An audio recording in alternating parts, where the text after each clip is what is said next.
J'ai dit bien 2 semaines. Après les 2 semaines, je n'ai plus jamais fonctionné. On avait fermé. Et je m'assure pour que la machine de mon ami ne fonctionne pas gratuitement. Mais pendant que cette machine m'appartient. C'est par là que l'idée d'entreprendre m'était venue. Wow. Mais ils oublient une chose, les processus. C'était un très grand choc que j'avais eu. Tu commences quelque chose et après, il y a des éléments palpables qui te poussent à t'arrêter. Quelles sont les difficultés auxquelles vous avez fait face? Le peu de personnes qui ont pu travailler pour moi m'ont déçu. Et à ce moment-là, c'est mes parents qui m'ont vraiment motivé, y compris aussi ma partenaire, ma fiancée. Parce que j'étais abattu, j'avais mal. Je me suis retrouvé touchant plus d'argent que le numéro 1 de l'établissement. Comment est-ce que vous avez commencé en tant qu'entrepreneur? Déjà à l'époque, si tu permets, je te parle aussi de mon salaire.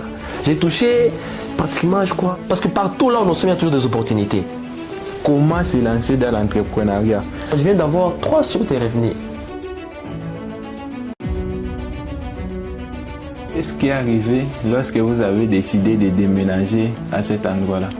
C'est ainsi que les personnes qui habitaient dans cette parcelle ont commencé à être visitées pratiquement chaque jour. Après plusieurs tentatives, ça ne s'est pas fait une fois.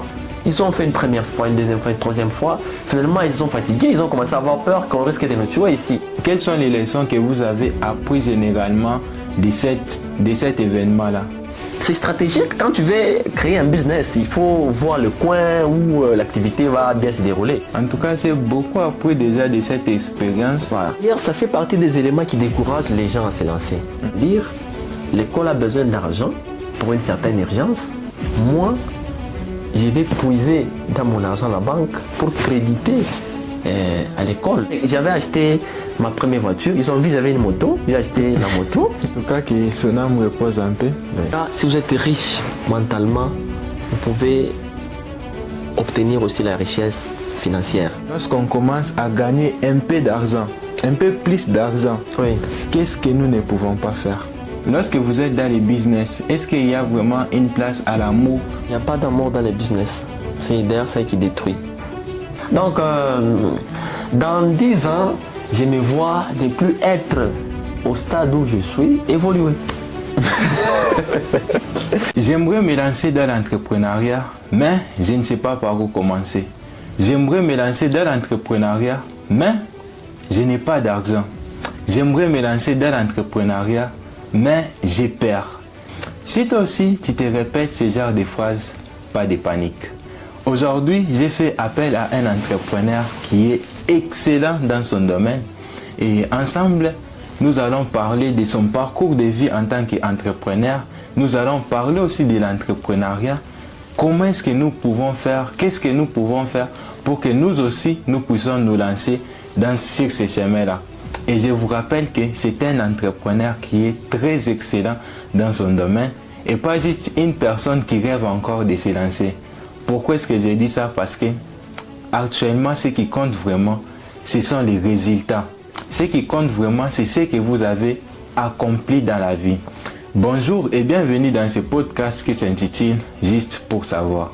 Je m'appelle Axel Bin, je suis coach et formateur en développement personnel, un créateur de contenu sur les réseaux sociaux, notamment dans la niche du développement personnel. Je fais souvent des micro-trottoirs, des interviews et j'organise aussi des conférences. Pourquoi? Parce que moi, je suis convaincu que pour avoir une meilleure vie, il faut d'abord être une meilleure personne. Et pour être une meilleure personne, il faut travailler sur son développement personnel. Et pour travailler sur ton développement personnel, sur cette chaîne, tu trouveras tous les meilleurs conseils du développement personnel qui t'aideront à devenir une meilleure personne. Alors, sans plus tarder, je vais donner la parole à notre invité du jour et il va se présenter. Ok, merci beaucoup pour la parole accordée. Je me nomme Ruben Dikeni. Je suis un électricien de formation et aussi entrepreneur. Donc, un grand entrepreneur en devenir parce qu'on est sur le chemin. Exactement. Alors, s'il faut répondre aux questions que vous venez de me poser, pour se lancer dans l'entrepreneuriat, il n'est pas question seulement d'avoir le moyen. Moi, je crois que l'élément le plus important qui nous pousse à commencer, c'est d'abord l'idée. Que voulez-vous faire? Que comptez-vous faire? Comment comptez-vous vous y prendre? Parce que si vous avez déjà les idées, le financement va suivre. Et vous pouvez commencer avec peu, un montant que vous ne pensez même pas. Pourquoi? Parce que déjà vous avez l'idée. Il y a des gens qui ont les idées, mais ils n'ont pas l'argent. Il y a des gens aussi qui ont l'argent. Et la majorité ont l'argent, mais n'ont pas les idées. Exact. Vous comprenez un peu? Et donc, d'une manière synthétique, pour répondre à la question, pour se lancer dans l'entrepreneuriat, de vouloir faire quelque chose, il faut d'abord avoir l'idée de ce que vous voulez faire. Quand je parle d'idée, je vais essayer de développer, c'est-à-dire ce que vous voulez faire et le résultat que vous comptez avoir. Parce que tout commence dans l'invisible pour finir dans l'invisible. Exactement. Je crois que ça, c'est la réponse que je peux vous donner. Ok.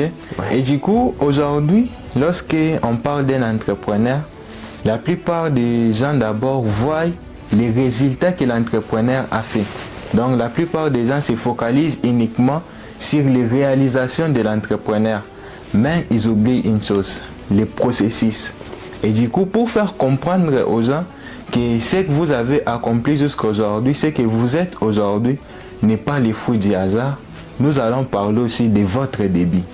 Comment est-ce que vous avez commencé en tant qu'entrepreneur? Ah, d'accord. Ça, c'est une très bonne question. Et j'aimerais que tu m'accordes suffisamment de temps pour que je puisse m'étaler là-dessus. Parce que c'est intéressant. Et d'ailleurs, quand j'y pense, ça me donne sourire aux lèvres. Je disais, j'ai commencé dans l'entrepreneuriat. D'abord, j'étais étudiant. Étant étudiant, Dieu m'a fait quand même grâce. J'ai été pris dans certaines écoles parce que j'ai fait l'ISPT. Quand on fait l'ISPT, on est à la fois technicien et enseignant. J'étais dans une des écoles de la place, ici à Likasi. J'ai donné cours et par la suite, ils m'ont proposé le poste du secrétaire. Ok? Secrétaire, tu sais de quoi il s'agit quand on est secrétaire dans une école. Dans cette école, il n'y avait pas de photocopieuse, machine à polycopier, à multiplier les tests. Alors moi, étant dans les bureaux du secrétaire, chaque fois, on devait réaliser ces heures de tâches. J'ai reçu quand même un salaire, chaque mois je suis payé, mais il y a de l'argent qui sort pour aller tirer les copies à l'extérieur de l'établissement. Tu comprends un peu? C'est par là que l'idée d'entreprendre m'était venue. Wow. Donc, je suis dans un bureau où on me donne des tâches à exécuter qui demandent des ressources extérieures. Pendant que ces ressources, nous pouvons les créer sur place. Première idée. J'ai acheté une photocopieuse avec mon salaire pour sous-traiter, pour effectuer une sous-traitance dans cette école. Donc, dans le bureau où j'étais, j'achète une très grande machine, je viens, j'installe. Je ne dis pas que c'est pour moi. Vous comprenez? Parce que dire que c'est pour toi peut influencer les résultats négativement. Vous comprenez un peu? Vous êtes dans un établissement, dans un bureau, vous êtes secrétaire, et puis vous dites non, voilà, ça c'est ma photocopieuse, désormais vous allez commencer à me payer. Vous faites des copies et vous me payez. C'est bien, ils savent que c'est pour toi. Donc par moment, sachant que c'est pour toi, je disais, tu présentes cette machine. Non, je dis non, c'est pas pour moi, c'est pour un ami. Comme dans notre école, il y a des problèmes de photocopieuses, vous allez commencer à tout moment à aller à l'extérieur, nous allons commencer à le faire sur place, mais en payant. Et je m'assure pour que la machine de mon ami ne fonctionne pas gratuitement. Mais pendant que cette machine m'appartient. Voilà un peu. Et donc on a commencé à tirer des photocopies, des tests, beaucoup d'histoires. Dans une école, la photocopieuse paye. Hein. Tu ne peux pas traîner la journée comme ça, sans moins de 30 000 francs. Tu comprends un peu? Exactement. 30 000 francs déjà, c'est le versement d'une voiture. Hein. Mais toi, tu as une photocopieuse qui est là. Tu n'achètes que de l'encre et du papier. Et tu te produis au moins par jour 30 000. Si c'est peu, c'est 15 000 ou 20 000 francs. Ok? Déjà à l'époque, si tu permets, je te parle aussi de mon salaire. J'ai touché pratiquement, je crois, 500 000 francs en tant que secrétaire. Parce que j'ai combiné la fonction secrétaire et enseignant, le fait de donner cours. Et le tout me faisait un montant de 500 000. Maintenant, fais le calcul. Tu as 30 000 de jour comme versement. de ta machine et aussi ton salaire. Tu vois ce que ça donne? C'est par là que j'avais commencé mon idée d'entreprendre. Et j'avais compris que en dehors du salaire, si tu as une autre source qui ne te demande pas nécessairement d'être là ou de dépenser ton énergie, tu peux aussi te faire de l'argent. Exactement. Sur ce point-là, vraiment, je suis vraiment émis. Oui. Tu vois, c'est-à-dire, tu es dans ton environnement dans lequel tu travailles, tu réfléchis, parce que partout là où nous sommes, il y a toujours des opportunités. Tu analyses. Ça, c'est la première question que tu as posée. Qu'est-ce qui vous a poussé? J'avais bien dit, c'était l'idée. J'étais là. On rentre à la réponse que je t'ai donnée. Oui. Je vois une opportunité qui se présente. L'idée m'est venue. On fait la photocopie à l'extérieur. Pourquoi ne pas faire sur place? Le faire sur place ne demandait rien. Juste s'acheter une machine. Pour s'acheter une machine, je me suis privé. C'est une machine à l'époque, ça a coûté, je crois, une histoire comme 450 $. Alors quand tu prends le 500 000 pour acheter une machine de 450 $, ça demande quand même une certaine privation. Hein? Donc je me suis privé pour acheter la machine. Ça, c'est ce que j'avais comme première idée. Après avoir créé ou créé une petite sous-traitance dans mon établissement où je suis en train de travailler, d'ailleurs, je t'informe que le responsable de l'école, le préfet ou le gestionnaire, se disait à un certain moment que non. La machine de ton ami il commence à nous prendre beaucoup d'argent. Hein? Ça nous prend beaucoup d'argent. N'y a-t-il pas moyen qu'on puisse lui acheter ça?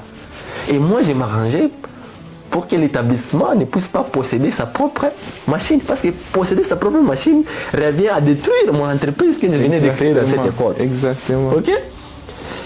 Au début, c'était seulement les photocopies. Mais par la suite, je voyais le directeur des études aller commander les journaux des classes pour les professeurs et pour les élèves. Je prends un journal de classe, j'essaie de consulter ça, de vérifier comment on le conçoit. Ça demande quoi pour que ça doit être fabriqué? Je dis non, c'est rien, je peux faire ça. Déjà j'ai une machine, donc il suffisait de chercher une agrafeuse, colle papier, acheter des papiers Bristol et automatiquement je peux aussi concevoir les journaux. C'est ainsi que je n'ai pas quitté, j'ai ajouté, pas seulement faire les photocopies, mais j'ai commencé à fournir dans cette école, cet même établissement, les journaux des professeurs, les cahiers de cotation des professeurs et les journaux même des élèves. C'est-à-dire déjà, ce que j'ai recevé comme source de revenus venait de faire quoi? De grimper, d'augmenter. Mais cette fois-ci, pas journalièrement, mais ça devient périodique. Parce que les journaux, on les fait qu'à la rentrée. Les cahiers de cotation, on les fournit qu'à la rentrée. Vous comprenez un peu? Parce que c'est moi qui sortais l'argent, j'étais secrétaire. Le monsieur des bureautiques venait, on me dit non, le directeur d'études, monsieur Ribin, libérez tel montant pour les journaux. Il y a une commande. Vous sortez même 200 000, 300 000, vous donnez. Et puis le monsieur va venir livrer les histoires après même une semaine. Pendant que moi, je pouvais faire ce travail dans 3 jours. Alors j'ai proposé le marché. Donc, fin poste, en tant que secrétaire, à 17h30, je prends la machine. J'appelle un motard, allez, je pars avec la machine chez moi. Avec... ben ouais.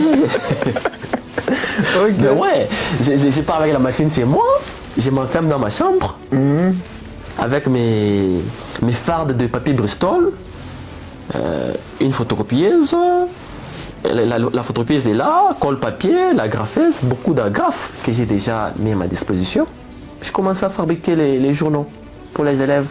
D'ailleurs, j'ai proposé même, vous voyez sur les journaux, il y a des images. Oui. J'avais innové. J'ai pris la photo de l'école. Au début, ils avaient des journaux, on mettait seulement les noms de l'établissement et tout. Maintenant, moi, il fallait apporter une nouvelle touche pour que ma proposition soit bonne. N'est-ce pas? Oui. N'oublie pas un élément. Je n'ai souligné pas que j'étais le propriétaire, mais cette fois-ci, j'avais un associé. J'ai un ami qui a un bureautique avec qui nous allons travailler en collaboration, pour qui la photocopieuse appartenait. question de vous fournir aussi les journaux, les cahiers de cotation. Et l'école, ils ont accepté. Vu que j'étais quelqu'un de la maison et je propose des marchés. C'est comme vous êtes dans une entreprise, vous êtes directeur, il y a un resto qui vient proposer ses services pour nourrir vos travailleurs. Du fait que vous êtes directeur, vous pouvez facilement faciliter le marché. Je suis secrétaire, un ami vient proposer. Alors, il y a une rupture avec les autres. Et c'était maintenant moi qui fournissais sous coulisses d'un certain nom d'un ami qui n'existait pas.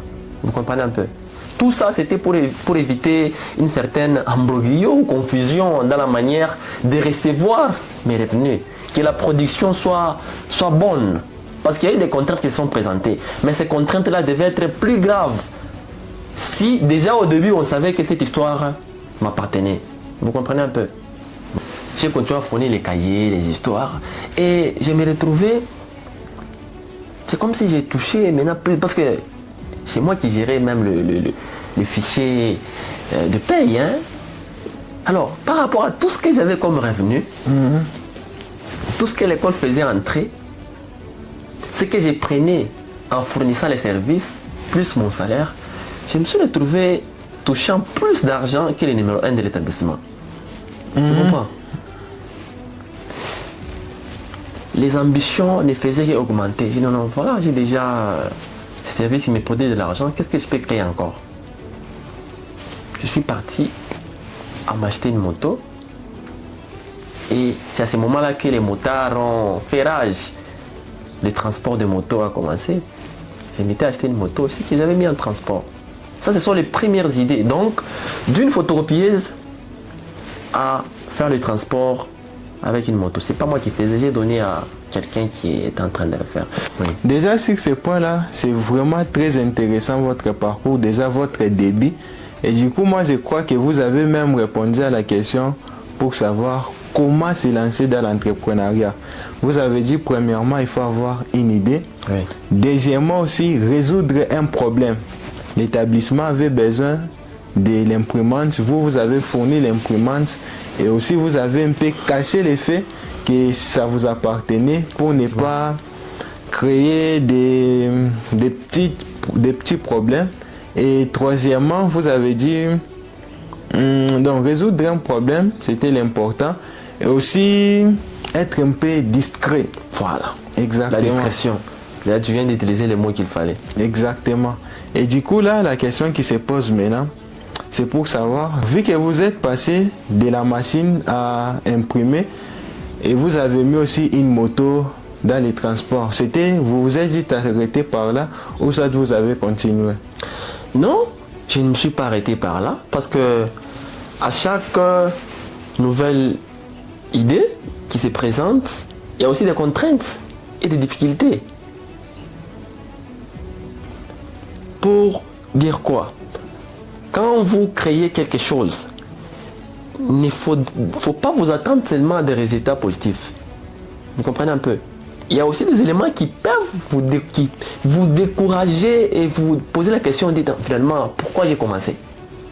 Et ce sont ces difficultés qui nous poussent à développer encore d'autres idées ou d'autres, c'est-à-dire changer, soit vous changez l'idée pour produire encore de l'argent, soit vous investissez davantage dans ce que vous êtes en train de faire. Donc au lieu par exemple d'acheter une deuxième moto, parce que j'avais déjà une moto qui faisait les transports, j'ai l'idée de me créer une alimentation boutique d'hiver, oui. Ce que nous avons au coin de nos avenues, dans nos quartiers. Vous comprenez un peu? Qu'est-ce qui m'a poussé? Comme je t'ai dit encore au début, c'est toujours l'idée, tout commence par la tête. La moto est en train de travailler, il y a des difficultés qui se présentent, on l'arrête. Et certes, ça produit de l'argent, mais il y a un problème d'amortissement, il y a la personne qui travaille pour toi, il te complique, et tout. Tu commences à te dire, non, je dois maintenir cette entrée. Mais peut-être en supprimant le transport, mais en faisant autre chose, mais que cette entrée-là puisse toujours exister. Donc c'était les difficultés que le transport de la moto présentait. Ce sont ces difficultés qui m'ont poussé à créer une alimentation. Vois un peu. Alors j'ai commencé à épargner de l'argent. J'étais en train de travailler toujours en tant qu'enseignant professeur. Ma machine continuait à fonctionner. J'ai commencé à épargner de l'argent. Et ma toute première banque où j'épargnais l'argent, c'était à la Tembe. Pour ouvrir une parenthèse. Et ce n'était pas dans mon compte. C'était dans le compte de mon père. Donc j'ai demandé le compte de mon père. J'ai dit non, non, donnez-moi ton compte. J'ai commencé à mettre de l'argent là-bas. Et chaque fois quand j'ai versé, je lui présentais les bordereaux. Non, non, je viens de mettre tel montant dans ton compte. Exactement. Vous voyez un peu. Chaque fois, à la fin de la semaine, quand je prends l'argent des photocopies, comme ça, ou même si je suis payé, j'ai mis à la banque. Parce que garder l'argent sur soi, il y a toujours des tentations. Hein? Okay. Le problème, il y en a chaque jour. Et quand tu gardes l'argent sur toi, et je ne pense pas que tu peux faire un projet. J'ai épargné. En épargnant, j'étais en train de faire concevoir déjà une alimentation métallique. Vous voyez, dans mon quartier où j'habitais, il y a une école. Si je mets l'alimentation à côté d'une école, je vends les divers, ça peut faire quelque chose déjà. Au niveau du quartier Sayer, je donne les précisions. Et si vous voulez, vous pouvez même descendre pour aller vérifier. Cette alimentation est encore là, métallique. Shop, j'avais donné le nom Shop Panier du Coin. Voilà, c'était ça le nom. Okay. J'ai créé l'alimentation dans le quartier. La chose a commencé à fonctionner. Je n'ai pas fonctionné pendant un long moment. Hein. Mon alimentation a fonctionné pendant pratiquement 2 semaines. Il y a un autre problème qui s'est posé. Pendant que je faisais fonctionner l'alimentation, c'est pas que j'ai arrêté les transports de la moto. Non, la moto continuait toujours avec des petites difficultés. L'alimentation fonctionne. Donc je viens d'avoir 3 sources de revenus. Photocopieuse, alimentation et la moto. Voilà un peu. C'est ainsi qu'on dit, quand tu goûtes au sucre, tu n'as plus envie d'arrêter. Exactement. Donc c'est important de se lancer. Quand tu te lances et que tu as déjà obtenu même un peu de résultats, tu as toujours envie de continuer. Et depuis que vous vous êtes lancé, quelles sont les difficultés auxquelles vous avez fait face dans votre parcours en tant qu'entrepreneur? Déjà, pour le cas de la moto, j'ai donné la réponse, mais je vais donner maintenant la réponse pour le cas de l'alimentation. J'ai ouvert l'alimentation, j'ai fonctionné pendant 2 semaines. Je dis bien 2 semaines. Après les 2 semaines, je n'ai plus jamais fonctionné. On avait fermé. Pourquoi? L'endroit où j'ai installé l'alimentation, il y avait des maisons. J'ai loué l'endroit. J'ai installé. C'est ma chose. Ok? Ça m'appartient. J'ai fait concevoir ça. Mais l'endroit ne m'appartenait pas. Donc je devais louer le milieu. J'ai pris mon alimentation métallique conçue avec mes histoires. Je suis venu installer ça quelque part. Ok? Là où j'ai installé, il y avait déjà des gens qui habitaient. Une alimentation, c'est une source de revenus, c'est-à-dire on produit de l'argent. Les regards étaient attirés là-bas. Et des passants, et des locataires qui étaient sur place, et les soldats, et les patrouillers. Vous comprenez un peu? C'est ainsi que les personnes qui habitaient dans cette parcelle ont commencé à être visitées pratiquement chaque jour. Donc après l'installation, je crois 5 jours après ou 3 jours, on a commencé à visiter les locataires de la parcelle par les soldats. Pourquoi? Parce qu'on se disait que le propriétaire de l'alimentation habitait au parage. Il ne devait qu'être sur place. Donc, en venant les visiter, en menaçant par les bandits mais armés, ils pouvaient facilement avoir de l'argent. Vous comprenez un peu? C'est que j'ai comme difficulté. Et quand vous n'habitez pas la parcelle, et d'ailleurs même si c'était dans la parcelle, on ne pouvait que me déguerpir encore. Je n'étais pas là, moi j'étais ailleurs. Ils venaient, c'était les soldats, les patrouillers, menacés d'ouvrir parce que j'avais mis des cadenas tellement énormes, vous ne pouvez pas ouvrir. Et quand vous touchez, ça siffle, et quand ça siffle, ça sonne, tout le monde est alerté qu'il y a des gens là-bas. Tandis que les soldats se permettaient même, je m'excuse, les bandits, je ne sais pas, je ne peux pas donner la précision que c'était des soldats, mais c'était quand même des bandits mais armés, fermaient les différentes portes des locataires de la parcelle pour essayer d'ouvrir, de détruire, ouvrir l'alimentation et peut-être voler des histoires à l'intérieur. Mais ils ne sont jamais parvenus à détruire les cadenas pour voler. Parce que c'était métallique, c'était bien conçu. Mais du moins, on visitait les locataires. C'est ainsi que les locataires ont parlé avec le bailleur, qui était notre bailleur aussi, parce que j'ai payé aussi. Et il avait fait appel à moi. Après plusieurs tentatives, ça s'est pas fait une fois. Ils ont fait une première fois, une deuxième fois, une troisième fois. Finalement, ils sont fatigués, ils ont commencé à avoir peur qu'on risque de nous tuer ici. D'où il fallait fermer ou enlever l'alimentation. Voilà un peu. Donc, 2 semaines de fonctionnement avec... j'avais déjà épargné mon temps parce que c'était une alimentation, j'ai combiné beaucoup d'histoires. Même une cabine, j'ai vendu les divers, même le téléphone, les unités, le méga, tout à l'intérieur, j'ai faisais ça. J'avais déjà épargné dans le 2 semaines là-bas une histoire comme 800 000 francs congolais déjà. Mes associations étaient déjà là, je me voyais comment est-ce que je vais évoluer et agrandir peut-être, mais on m'a une situation réelle qui s'est présentée pour me pousser à arrêter. Ce n'est pas seulement les bailleurs qui devaient me demander d'arrêter, même moi-même, parce que déjà la vie des locataires était en danger. La difficulté que j'avais eue avec l'alimentation, pour répondre à ta question. Exactement. Et du coup, voyant déjà toutes ces difficultés-là, quelles sont les leçons que vous avez apprises généralement de cet événement-là, de votre alimentation? Oh, d'accord. D'ailleurs, pour te dire vrai, c'était un très grand choc que j'avais eu. Tu commences quelque chose et après, il y a des éléments palpables qui te poussent à t'arrêter. Le bailleur m'avait demandé d'arrêter. J'ai commencé à faire des recherches à l'ECACI où est-ce que je pouvais amener mon histoire pour ne pas arrêter l'activité. Parce que je ne devais pas arrêter l'activité. Mon activité devait continuer. J'ai un peu sillonné à l'ECACI, au quartier mission, dans beaucoup d'endroits. Je ne voyais... Parce que installer quelque chose, l'environnement où tu installes, doit te permettre aussi les mouvements que tu dois faire. S'il faut par exemple enlever les histoires chaque soir, il faudrait que tu les enlèves sans difficulté de les casser ou de les abîmer. Voyez un peu. J'ai tenu compte de tout ce qu'il y avait, tous ces paramètres. C'est ainsi que je n'avais pas trouvé un endroit où installer encore l'alimentation. J'étais contraint de fermer. J'étais très abattu. Et à ce moment-là, c'est mes parents qui m'ont vraiment motivé, y compris aussi ma partenaire, ma fiancée. Parce que j'étais abattu, j'avais mal. Comment ça peut arriver? Tu es découragé, complètement abattu. Ma mère m'a récupéré, mon père m'a récupéré, ils m'ont parlé. Ma fiancée aussi m'a parlé à côté, à gauche, à droite. Tous m'ont motivé et m'ont donné encore la force de continuer. Et donc, pour répondre à ta question, de dire que quelle est la leçon? La plus grande leçon que j'avais tirée, c'est que il ne faut jamais abandonner face aux difficultés. Mais les difficultés doivent par contre être des opportunités qui te permettent de rebondir encore davantage pour faire mieux. Parce que j'ai fait mieux après ça. Voilà. Qu'est-ce qui est arrivé lorsque vous avez décidé de déménager à cet endroit-là?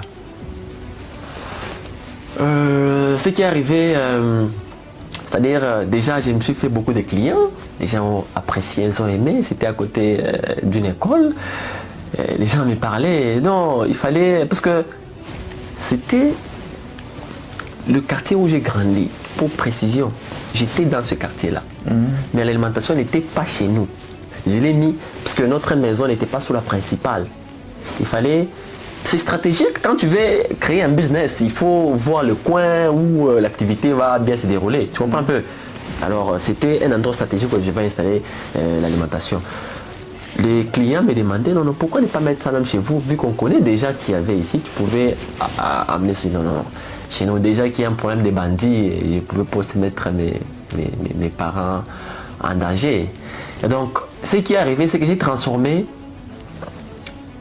l'activité. Ce n'était plus vente de divers, les choses à manger, les biscuits qu'on sort comme les alimentations du quartier. J'ai transformé ça en papeterie.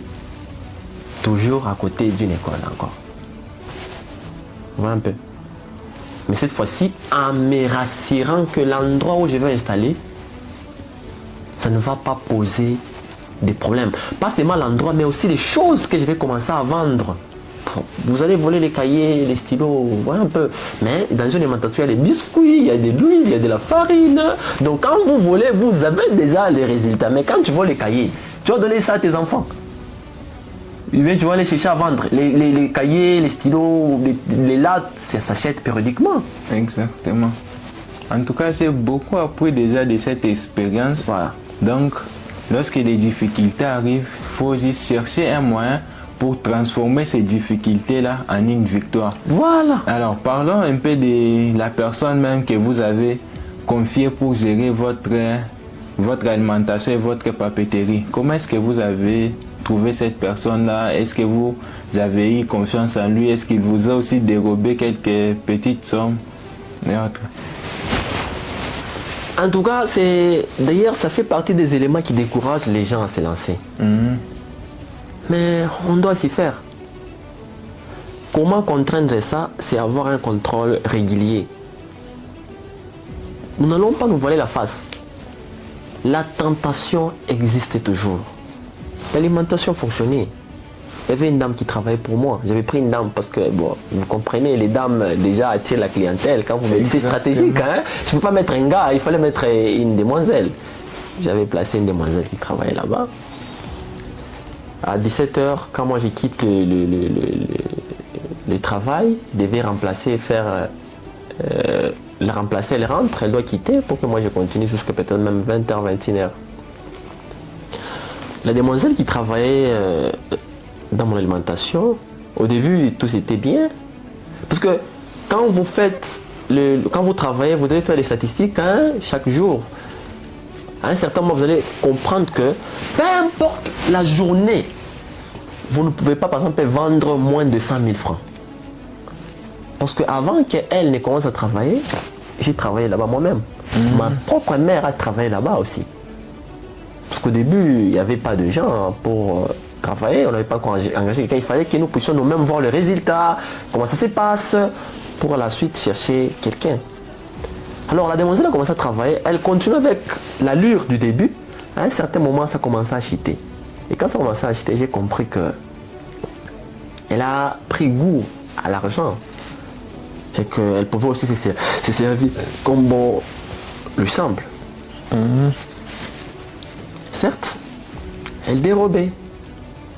Et ça tombait là, commençait à dérober. Les entrées n'étaient plus comme avant. J'ai commencé à avoir beaucoup de fluctuations. Toujours dans la période que j'ai attrapé. Quand je parle de 2 semaines, c'est-à-dire 2 semaines de fonctionnement normal. Hormis ça, j'avais travaillé moi-même. Hein? J'avais travaillé moi-même. Voilà. Et donc la demoiselle a commencé à se servir aussi. Et quand j'ai compris qu'elle se servait, je l'avais arrêtée. Ok. Et qu'est-ce que vous avez décidé de faire d'elle après? Donc, qu'est-ce que vous avez fait lorsque vous avez découvert qu'elle dérobait maintenant quelques sommes d'argent? Je lui avais juste dit que je ne vais plus continuer à travailler avec toi. Je vais travailler moi-même. Je ne lui avais pas dit que tu volais ou l'acquisais de quoi que ce soit. Non, non. C'est une dame quand même. À un certain moment, il faut parler aux demoiselles avec respect. Exactement. Je ne lui avais pas dit que tu volais. Je l'ai découvert moi-même. Et j'ai décidé d'arrêter mon contrat avec elle. Et quand j'ai arrêté, c'est ma mère qui était là et mes frères, les neveux qui continuent à m'aider à mon absence quand je ne suis pas là. Ils sont en train de travailler jusqu'à ce que j'ai arrêté. Pendant ce temps, je ne travaillais plus. C'était moi ou soit la famille ou encore ma partenaire, ma fiancée. Elle pouvait aussi faire un petit crochet là-bas pour vendre. Déjà, en regardant cette expérience vraiment affreuse pour la dame qui vous dérobait quelques sommes, comment est-ce que nous aussi, comment est-ce qu'une personne qui aimerait se lancer dans l'entrepreneuriat devrait choisir ses équipiers? Donc, sur quels critères on peut choisir une personne à qui on va déléguer nos services? Sur quels critères?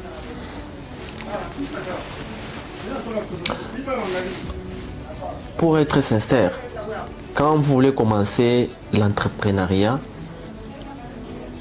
si c'est une activité qui ne vous contraint pas ou qui ne vous empêche pas de faire autre chose, c'est mieux d'échapper votre activité vous-même. C'est mieux en tout cas.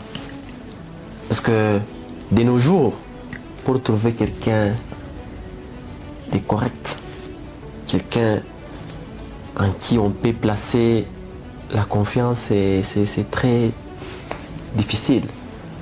Parce qu'au vu de mon expérience, je peux me permettre de dire que le peu de personnes qui ont pu travailler pour moi m'ont déçu. On finit par me décevoir toujours.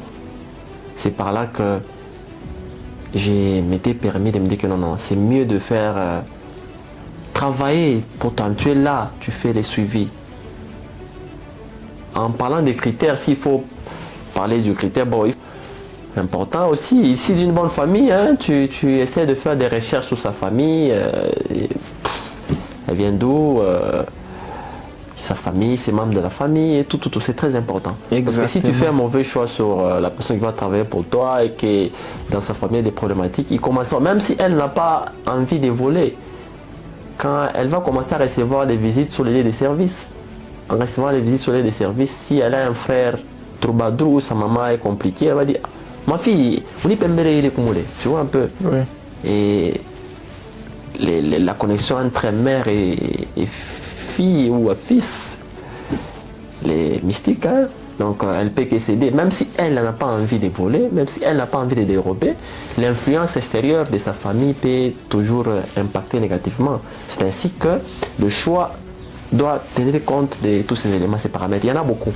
En termes de critères, il faut quelqu'un qui a une bonne moralité et aussi qui a une croyance dans la force supérieure. Hein. Quand je parle de croyance dans la force supérieure, je généralise tout le monde.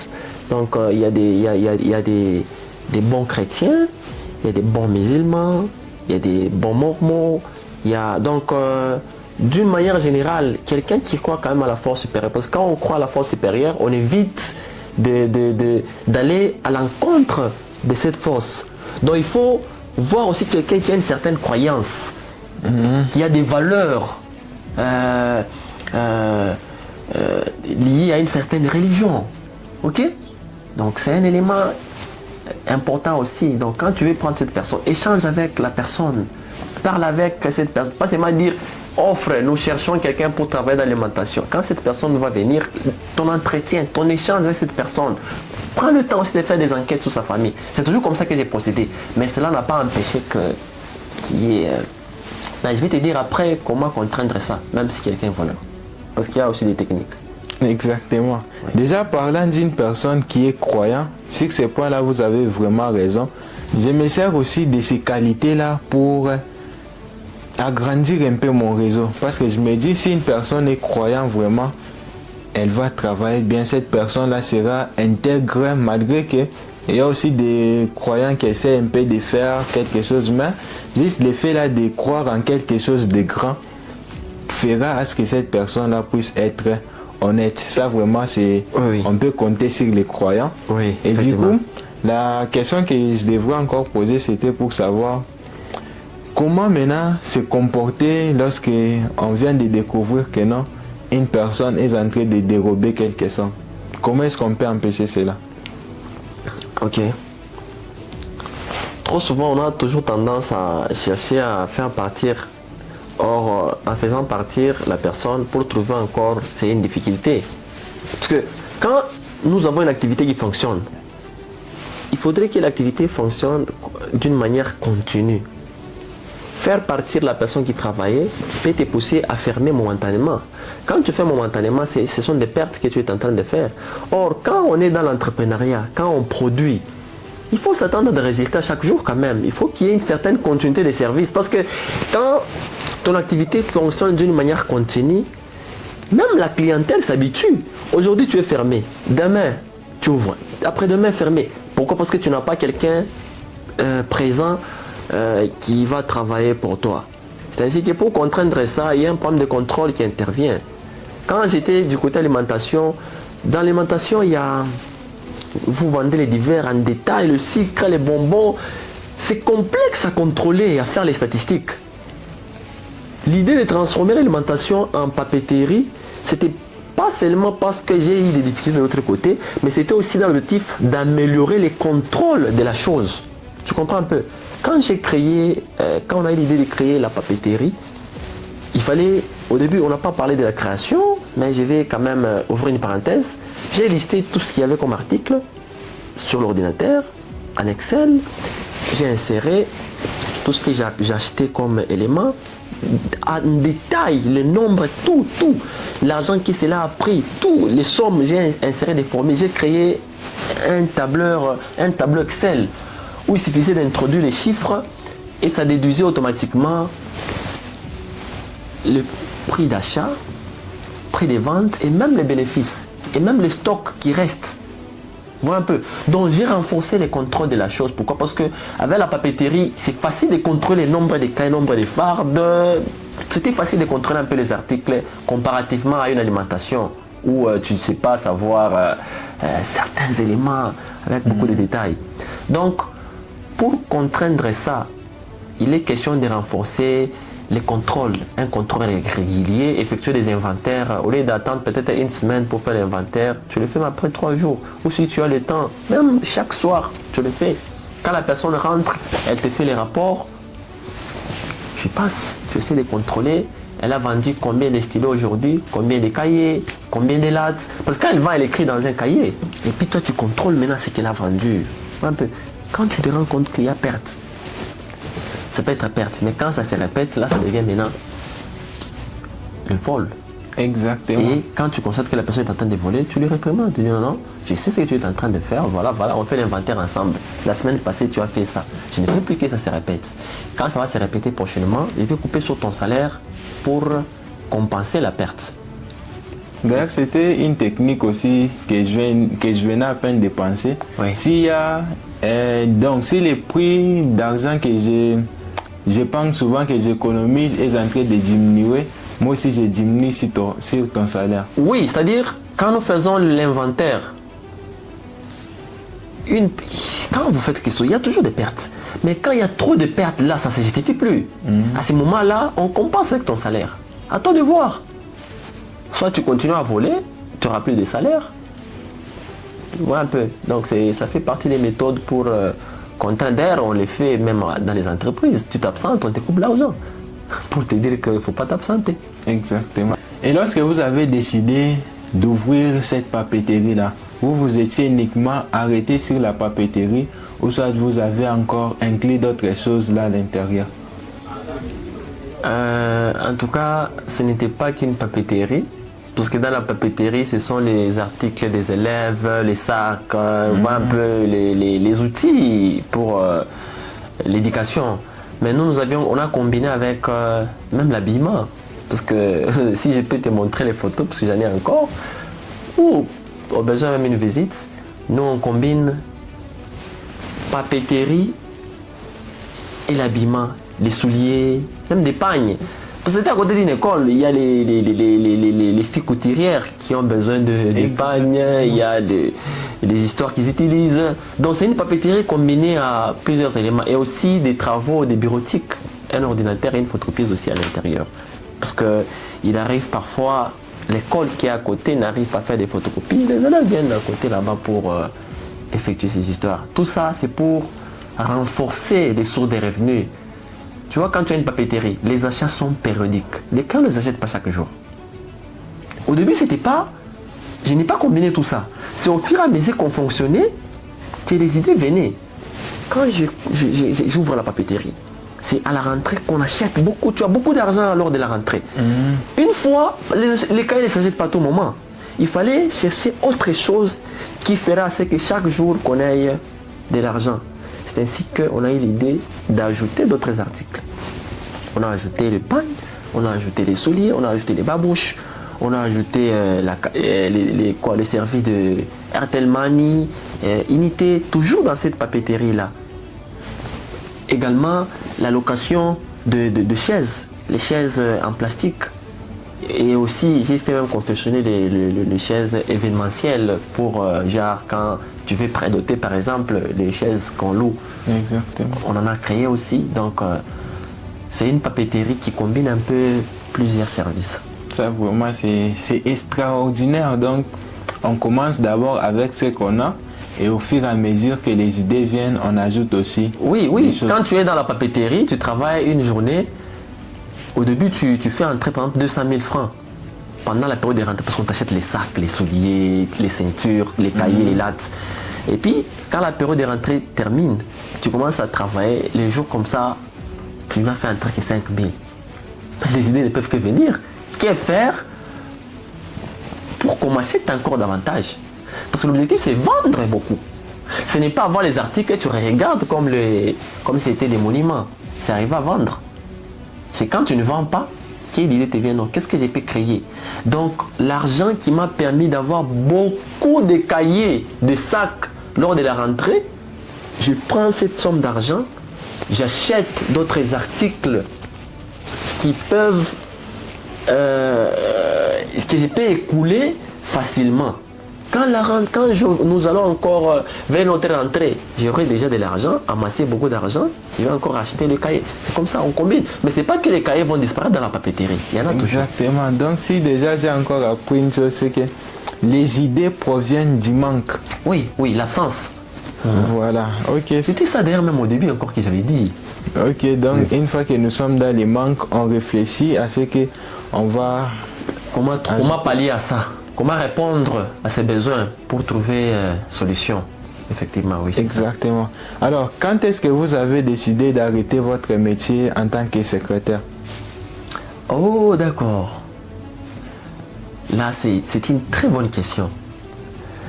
Je n'ai pas arrêté de mon plein gré, mais seulement que l'environnement, l'entourage dans lequel je suis en train de travailler, quand vous commencez à amasser un peu d'argent, il y a quand même un changement sur vous.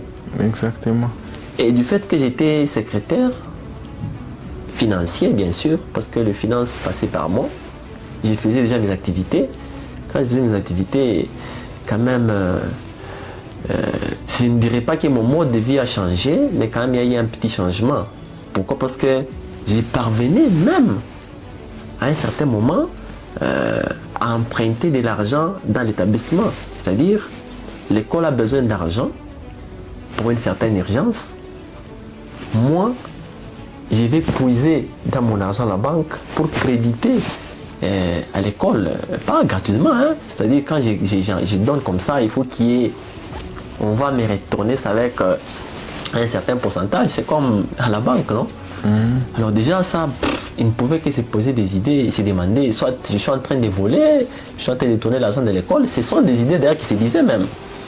Alors nous sommes retrouvés dans un environnement qui est devenu toxique à l'école.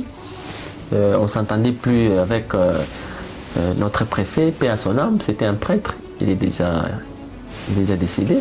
Il y a moi et un gestionnaire auprès de qui j'ai beaucoup appris, M. Augustin. Il est préfet au complexe scolaire, je crois que c'est des Moineaux. Je ne sais plus trop si c'est des Moineaux. Okay. On peut les saluer, M. Augustin. Bonjour, oui. En tout cas, j'ai beaucoup appris de lui. Il m'a beaucoup... Parce que moi, j'étais électricien des formations, mais la gestion, j'ai appris ça de lui. C'est de lui que j'ai appris. Il m'a vraiment beaucoup appris. Et c'est quelqu'un qui m'a aussi aidé à tenir fort face aux contraintes et difficultés. Parce que j'étais secrétaire financier, c'était de la pression terrible, une pression énorme qui s'exerçait sur moi. Et lui n'était pas là à temps, il était gestionnaire, moi secrétaire. Donc nous étions en train de travailler en collaboration. C'est à lui que je faisais les rapports. Mais en son absence, j'ai recevais des pressions. Je ne saurais pas donner les détails, mais comprends que quand tu gères l'argent, les demandes qui viennent, tu vois un peu. Et toi, il faut gérer ça. Gérer ça pour avoir l'enveloppe salariale, réunir l'enveloppe salariale à la fin du mois, que les enseignants puissent être payés, pas seulement payer les enseignants, payer aussi les différents bureaux. Tout ça, c'était sur ma tête. Mais ce n'était pas seulement, c'était pas vraiment mon travail, c'est lui qui devait faire ça. Mais il n'était pas à temps plein à tout moment parce qu'il faisait aussi d'autres activités. Alors il m'a délégué. Moi, j'ai pensé que c'était une souffrance, mais il était en train de m'apprendre. Donc j'ai tiré des très grandes leçons en matière de gestion d'argent dans cette école-là. Oui. Donc c'est vraiment sur les leçons que vous avez apprises de M. Augustin, on va vraiment revenir là-dessus. Ok. Et vous n'avez pas dit quand est-ce que vous avez décidé d'arrêter? Oh, d'accord. Donc nous avions arrêté au même moment d'ailleurs avec lui. c'est suite aux difficultés et contraintes, les accusations qui ont commencé à être portées contre nous. J'avais acheté ma première voiture. Ils ont vu que j'avais une moto. J'ai acheté la moto. Ok. Oui. Déjà, ça a commencé à tiquer les gens. Après la moto que j'avais mis en transport, j'ai acheté une voiture que je ne venais pas avec. Il m'arrivait de venir utiliser ça comme moyen de transport, venir à l'école. Mais je disais que c'était. J'ai caché ça, je disais que c'était pour mon père. Mais il est fait de me voir avec ça, même en ville. Tu as ta voiture, tu peux rouler sur le centre-ville, tu vas croiser les préfets, va te voir, tu vas croiser les enseignants. Ils vont se dire, bon, finalement, ces gens ici, ça masse beaucoup d'argent. Il y a eu beaucoup de choses qui ont commencé à être racontées. Et c'est arrivé dans les oreilles. C'était une école orthodoxe.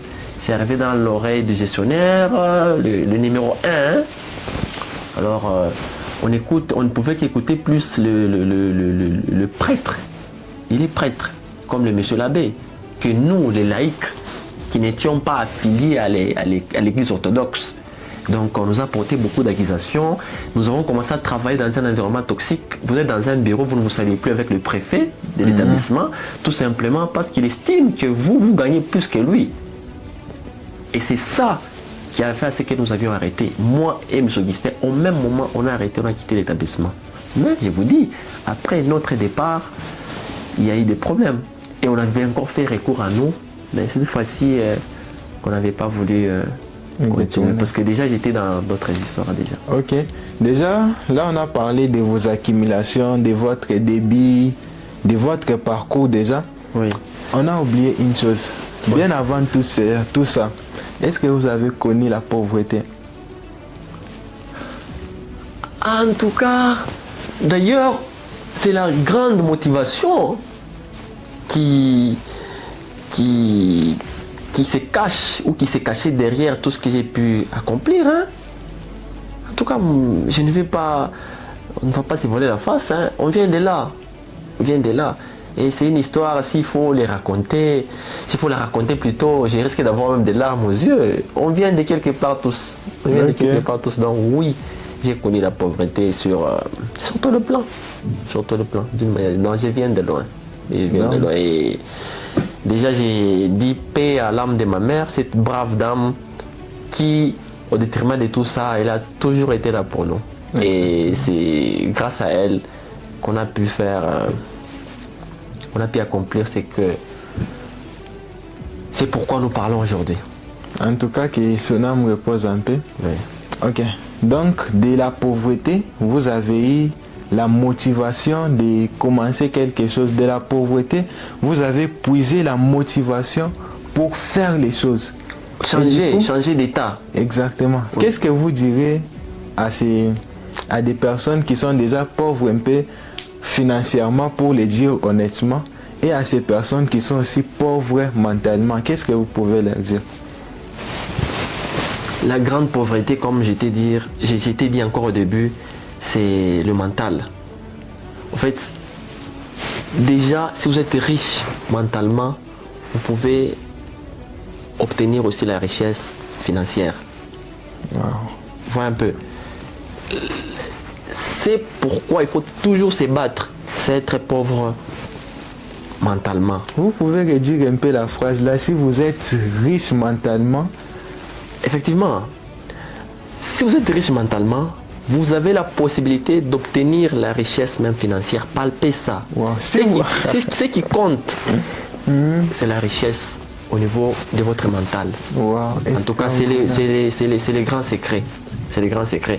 Et donc, pour ceux-là qui pensent qu'ils sont pauvres, parce que nous tous, on court toujours derrière, nous sommes en train de nous battre pour avoir mieux. Nous ne dirions pas qu'on est déjà arrivé parce que nous sommes toujours sur les chemins.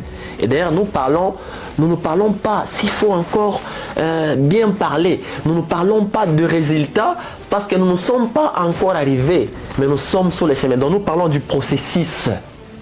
Vous comprenez un peu? Nous parlons à ceux-là qui ne veulent même pas commencer. Parce que nous, on a déjà quand même commencé. On doit leur dire qu'ils doivent aussi commencer. Ok? Parce que les résultats, on l'obtient... ça demande de continuer toujours. Et les résultats, et à court terme, hein, s'il faut parler en termes de résultats. D'ailleurs, c'est une question que tu devais me poser sur le quoi, quand j'avais suivi les audios là-bas. On n'obtient pas les résultats, on dit non, là on a obtenu. Nous parlons de résultats, c'est face aux attentes. Tu t'es fixé un objectif, je vais créer ça. Tu es parvenu à créer. C'est déjà un résultat que tu viens de faire. Tu comprends? Je vais vendre, ajouter dans mon activité, par exemple, le service Airtel Money. Tu parviens à ajouter le service Airtel Money et ça te produit des bénéfices. Tu viens d'obtenir un résultat. Donc, il ne faudrait pas, parce que les gens ont tendance à croire que réussir, c'est prendre les avions, monter, voyager à Dubaï, c'est ça. C'est comme ça que nous, jeunes, nous avons souvent tendance à concevoir la réussite de la vie. Alors, ce n'est pas ça. Réussir, c'est quand tu te fixes un objectif, tu arrives à l'atteindre. Il faut remercier cette nature, ce mystère-là, ou cette force supérieure. Il faut remercier, parce que tu as fait un objectif, tu l'as eu. Remercie Dieu. Et en remerciant Dieu, il peut encore te donner plus. C'est comme quelqu'un. Tu es là, tu me donnes 500 francs, je dis merci mon frère. Prochainement, ça donne le courage de me donner aussi. Et la force supérieure, je crois, ça fonctionne aussi de la même manière. Il faut être reconnaissant. Quand tu t'es fixé un objectif, tu arrives à l'atteindre. C'est une réussite, mon frère. Exact. Il faut taper. Tu te félicites toi-même. Oui, je me suis fixé un objectif. Voilà, je viens d'atteindre ça. En tout cas, tu es content de tes résultats. Oui, il faut commencer à voir les choses de cette manière. Donc, c'est récompensé aussi. Oui, tu te félicites toi-même. Exactement. Tu t'es fixé un objectif, tu viens de l'atteindre, tu viens de l'avoir. Félicite-toi. N'attends pas que seulement les autres puissent te dire, hein, parce que à attendre les acclamations des autres, parfois ça ne vient pas. Hein. Exactement. Vous n'avez pas besoin que les autres vous fassent sentir mieux ou vous félicitent pour que vous puissiez vous dire que non, voilà, j'ai atteint des résultats. Non, de toi-même, félicite-toi. Voilà un peu. Voilà. Lorsque vous avez commencé à gagner un peu pas mal d'argent, lorsque vous avez commencé à avoir beaucoup d'argent, quel a été votre don? Quelle a été la réaction de votre entourage? Une petite correction, c'est pas beaucoup, hein, c'était quand même un peu. Quand j'ai commencé à avoir quand même un peu d'argent, la réaction de l'entourage, il y a plusieurs réactions, positives comme négatives, mais beaucoup plus c'était les demandes. J'ai commencé à recevoir beaucoup de demandes. Donc à chaque fois que tu épargnes un peu d'argent, tu reçois un problème qui correspond au montant que tu as en banque ou que tu as épargné. Ça, c'est un mystère que jusque-là, je continue à chercher à comprendre. Ça, c'est quelque chose qui existe dans ma vie. C'est mystérieux un peu, hein, mais c'est ça. Donc, c'était ça la grande réaction. Des problèmes réels comme ça, quelqu'un te pose un problème, tu sens que si tu ne l'aides pas, il est couilles, ou si tu lui donnes pas l'argent pour pas seulement aider, ou peut-être emprunter aussi. Si tu ne le fais pas, la personne peut courir un très grand danger. Ce sont les difficultés auxquelles j'ai été confronté beaucoup plus souvent. Pas j'ai été, c'est pas seulement au passé, ça continue même maintenant.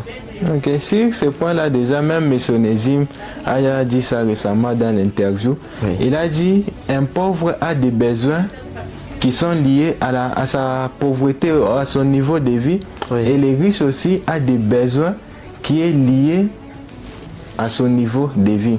Et du coup, les gens que vous avez, donc les gens qui venaient maintenant vers vous, est-ce que vous avez vraiment rencontré des gens qui venaient vous demander conseil ou soit c'était uniquement des demandes? La majorité, c'était uniquement des demandes. Et quand vous sortez l'argent comme ça ne rentre pas. Jusqu'à aujourd'hui, je peux t'en parler. Il y a des cas concrets à qui tu as donné de l'argent, des montants très élevés, mais tu n'as pas encore récupéré ça. Okay. D'ailleurs, j'enchaîne.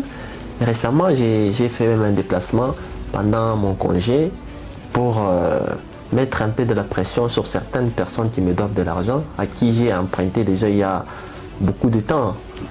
Mais ils n'arrivent pas à respecter leur engagement, malgré les documents et papiers signés. Nous étions même contraints à aller à la justice pour obtenir gain de cause. Et jusqu'à là, je suis en processus. Donc, cet argent vient de la création de tout ça, tout ce que j'ai eu comme parcours.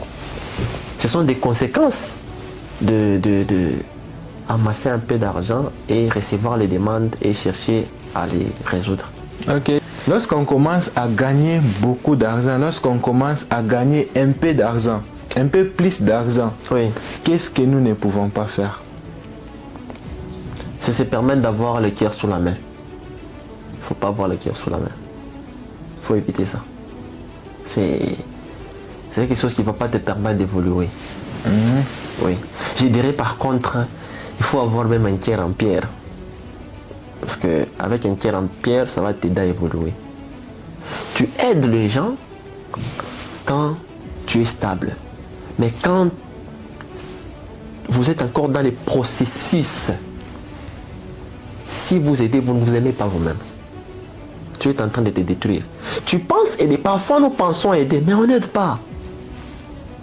On se rend un très mauvais service, même aux autres, là, nous le rendons un mauvais service. Parce que prochainement, quand la personne va venir pour chercher de l'aide et que tu manques, parce que lui, quand tu l'avais donné, il n'a pas restitué, il a créé une perte, et cette perte t'a conduit aux échecs, qui fera ce que prochainement, quand la personne reviendra demander, tu ne le donnes pas, la personne va te traiter de mauvais. Ou bien même te maudire. Depuis qu'il a commencé à gagner de l'argent et s'est produit de l'argent, encore il ne donne plus. Oubliant que c'est eux qui t'ont poussé à devenir comme ça. Il faut être chiche quand on commence à gagner un peu d'argent. Ça permet d'évoluer. Quand on ouvre la main, on n'évolue pas. Ça, c'est par rapport à mon expérience personnelle. Et donc à l'avenir, bon, pas seulement l'avenir. Déjà, j'ai mis ça en application. Ok, d'ailleurs, ça c'est un collègue de travail, d'ailleurs, M. Itark. Okay. Il m'a dit ça récemment. Donc, il m'a dit ça un jour. Il a dit, si tu aides une personne aujourd'hui avec de l'argent, il va prendre cet argent-là et dépenser ça. Mais si tu n'aides pas une personne aujourd'hui et que dans 10 ans quand même, tu viens maintenant donner à cette personne cet argent que tu avais économisé, tu lui donnes quand même quelque chose. Oui. Là maintenant, il sera satisfait. Il peut dire, bon là maintenant, j'ai réussi quand même quelque chose. Mais si vous donnez paix, vous donnez une petite somme d'argent, vous n'aidez pas la personne. Il va dépenser ça pour revenir vers vous. Oui. Donc, vaut mieux être riche, comme vous avez dit, pour garder ça dans les années à venir. Effectivement. Donc, si la personne ne va pas patienter, basta. Vous en foutez. Exactement. Même si ça met en difficulté vos relations entre toi et lui, tu t'en fous. Parce qu'à l'avenir, quand j'y reviendrai ou quand tu viendras et que je vais résoudre ton problème d'une manière extraordinaire, tu vas oublier que je vais refuser tes données. Hein? Vous comprenez un peu?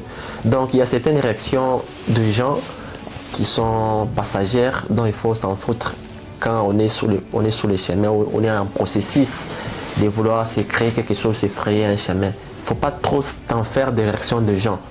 Il ne faut pas trop voir ce qui va afficher sur le visage quand tu vas dire non. Parce que le non est toujours mal perçu, mais le oui est bien perçu. Mais le non qui est mal perçu, pour un oui dans 10 ans, un bon oui vaut la peine. Parce que quand je vais te dire un oui dans 10 ans, tu vas oublier toutes les paroles de l'édition que tu vas prononcer sur moi. Tu vas me bénir énormément. Exactement. Voilà. Donc, il ne faut pas avoir les cœurs sous la main. Il faut éviter ça. Quand on commence quand même à prendre un peu de l'allure dans ce qu'on est en train de faire. Quand ton vélo commence à se déplacer un peu, malgré avec difficulté, il faut éviter de prendre beaucoup de charges dessus. Tu ne sauras pas aller à une très longue distance. D'ailleurs, toujours, M. Itak a développé une philosophie là. Oui. Il a dit, actuellement, ma philosophie, c'est moi d'abord. Oui, ça c'est la conclusion que j'ai fini par tirer aussi. C'est-à-dire, tout passe par moi. Ce n'est pas de l'égoïsme, j'insiste là-dessus. Je crois que c'est là qui sont en train de me suivre doivent comprendre la chose dans un bon sens. Hein. Ce n'est pas de l'égoïsme, mon frère, tu t'aimes d'abord toi-même. Parce que quand je te donne et qu'après-demain je ne te donne plus, tu vas me traiter d'égoïste. Alors vaut mieux que je sois égoïste pour me créer une certaine stabilité afin de t'aider même à l'avenir. Ça c'est très important. Vois un peu. Et je préfère aider ou servir même les orphelinats, parce que c'est aussi important hein, dans le parcours. On n'attend pas avoir beaucoup pour aller donner des petits dons de rien du tout à gauche, à droite, dans les orphelinats, les maisons de vieillards, au niveau même de sapins. C'est toujours important. On ne te demande pas d'avoir des $100 pour aller donner. Hein. Même avec $50, tu peux acheter quelque chose. 2 sacs de farine, un sac de farine. Tu pars, tu déposes. Le farde d'eau et qu'on sort, tu vois, tu donnes. Ok, il ne faut pas faire des dons seulement lorsque tu as beaucoup d'argent. C'est très important aussi dans le parcours. C'est spirituel. Exactement. Déjà, je crois que vous devrez aussi ajouter une chose. Donc, on commence à gagner un peu plus d'argent. Oui. Il ne faut pas donner des crédits aux gens. Non. Faut même pas oser. Ça, j'ai dit non, exposant plus l'infini. Non. Oui. Ça, vraiment, ça, c'est ma philosophie de vie. Donc, même si aujourd'hui, tu appelles que non, tu peux m'emprunter un peu $20, $50, $100. Tu n'auras absolument rien. Donne si la personne demande. Genre emprunt, il ne faut pas donner. Voilà. Si tu peux donner, tu donnes. Mais genre emprunt, ne fais pas ça. Ça, moi, j'ai dit ça souvent. Non, emprunte-moi $100. Il dit, je n'ai pas $100 à t'emprunter, Yeah. mais je peux te donner $10. Je n'ai pas $100, mais je peux te donner $20. Effectivement. En tout cas, tout ça, ce sont des leçons que j'ai tirées à travers mon parcours. Hein. Au début, c'est aujourd'hui que je me permets de dire ça. Il fallait avoir des inconvénients, des conséquences pour tirer ce genre de conclusions. Exactement. Et je sais qu'avec ça, je ne pourrai plus jamais refaire les mêmes erreurs. Parce que ça m'a... Se comporter de la sorte m'a conduit dans des échecs terribles et énormes. Ok. Revenons maintenant sur Monsieur Augustin. Oh, ok. Quelles sont les leçons que vous avez apprises de Monsieur Augustin? En matière financière, Ouais. gestion d'argent, j'ai beaucoup appris de lui. Comment épargner, comment gérer de l'argent, comment faire des fichiers de stocks, comment gérer les stocks, comment faire les... C'est-à-dire, d'une manière générale, la gestion financière, je l'ai tiré de lui. Il y a coupure. Hein? Exactement. Je disais que de la part de M. Augustin, j'ai vraiment appris la gestion financière. Donc la plus grande leçon en matière financière, je l'ai tirée de lui. Comment gérer les sorties, les entrées, les épargner, comment épargner, quand il faut épargner, tout ça. Je l'ai vraiment appris de lui. Ok. Donc, et en matière de la vie courante, la vie que nous menons, oui. qu'est-ce que vous avez appris de lui? En tout cas, en matière de la vie courante, là, je ne saurais pas dire quelque chose, mais dans un pourcentage trop élevé, c'est en matière financière. En matière financière. Oui. En matière de Ok. la vie, là, c'est beaucoup plus avec le parent qu'on a appris beaucoup de choses. Ok. Parlons maintenant de l'entourage. Oui. En tant qu'entrepreneur, comment est-ce que vous décidez de vous entourer? Donc, sur quels critères vous choisissez les gens auxquels vous voulez passer? Donc, sur quels critères vous choisissez les gens auxquels vous passez la plupart de votre temps? Ah, ok. C'est les personnes qui peuvent facilement t'apporter un plus, hein, avec qui, quand tu échanges, tu reçois. Vous voyez un peu. Parce que le monde est fait ainsi, hein. Nous sommes des émetteurs comme récepteurs. Il faut beaucoup plus s'entourer de gens qui t'apportent un plus. Un plus. Et les gens qui ont un niveau de vie un peu supérieur à toi. Ça, c'est très important aussi. C'est aussi un secret dans la réussite. Hein. Je ne dis pas non de ne pas parler, s'entourer avec des gens qui ont un niveau inférieur à toi, mais beaucoup plus. Il faut faire un effort pour avoir quand même, dans la mesure du possible et dans son entourage, les gens qui ont quand même un certain niveau de vie supérieur à toi, parce qu'ils voient les choses d'une certaine manière, ils peuvent t'apporter des idées et tout. Donc des gens un peu matures mature et remplie de bonnes initiatives et idées. Exactement. Oui. Remplie des bonnes énergies, des énergies aussi positives, parce que les énergies, ça se partage. Hein? Quand tu es avec des gens, vous sentez ça, vous ressentez ça. Il ne faut pas trop avoir des influences négatives à tout moment. Voilà, ça, j'ai dit ça à mes collègues de travail. Oui. J'ai dit, d'ailleurs, c'est une loi que Robert Greene a expliqué dans son livre Les 48 lois du pouvoir. Il a dit, fouiller la contagion de la malchance. Ça, c'était la loi en question. Et en développant cette loi, il a dit que les états d'esprit sont contagieux. Oui, oui. Exactement. Effectivement, même avec la partenaire de vie. Hein? Oui. Ok, on va parler aussi d'elle, ça va venir. Est-ce que vous avez des amis? Des amis. Bon, la définition du mot ami, si on prend les dictionnaires, elle est uniforme pour nous tous. Hein? Mais cette amitié-là, c'est défini par rapport au genre de relations ou au genre d'échange que nous sommes en train d'avoir.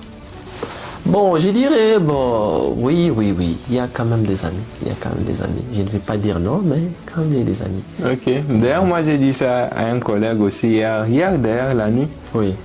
Il m'a demandé si j'avais des amis.